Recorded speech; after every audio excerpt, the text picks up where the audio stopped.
أهلا بكم في مقدمة أجوبة هامة عن الفداء. ليه ربنا إدى للإنسان حرية الاختيار رغم علم ربنا إن الإنسان هيستخدم حريته غلط؟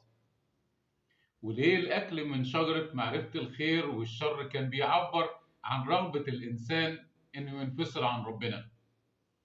وهل الموت اللي نتج من أكل ثمرة الشجرة كان صحيح عقاب من ربنا؟ ولو ربنا صالح وقوي ليه ما منعش إبليس إنه يغري حواء وآدم؟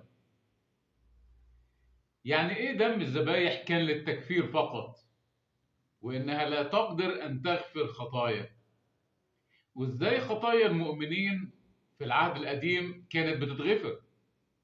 وليه ما كانش حد ينفع يخلص بشريعة موسى؟ وإيه الحاجتين الأساسيين اللي المسيح افتدانا منهم؟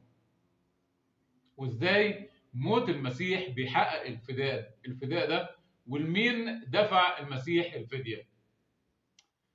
وهل ربنا هو اللي خلى ابليس ويهوذا ورجال الدين اليهودي وبيلاطس يصلبوا يسوع؟ وايه اهمية القيامة اذا كان المسيح قبل ما يموت على الصليب قال قد اكمل؟ واذا كان المسيح افتدانا فعلا فليه لسه بنموت؟ وازاي نعمة يسوع اقوى من شريعة موسى في اصلاح الانسان؟ وليه ربنا اصلا ادى الشريعة لموسى؟ واسئلة اكتر من كده بكتير بنناقشها في الكورس، فافتكر احتفظ بالفيديو وشاركه مع اصحابك.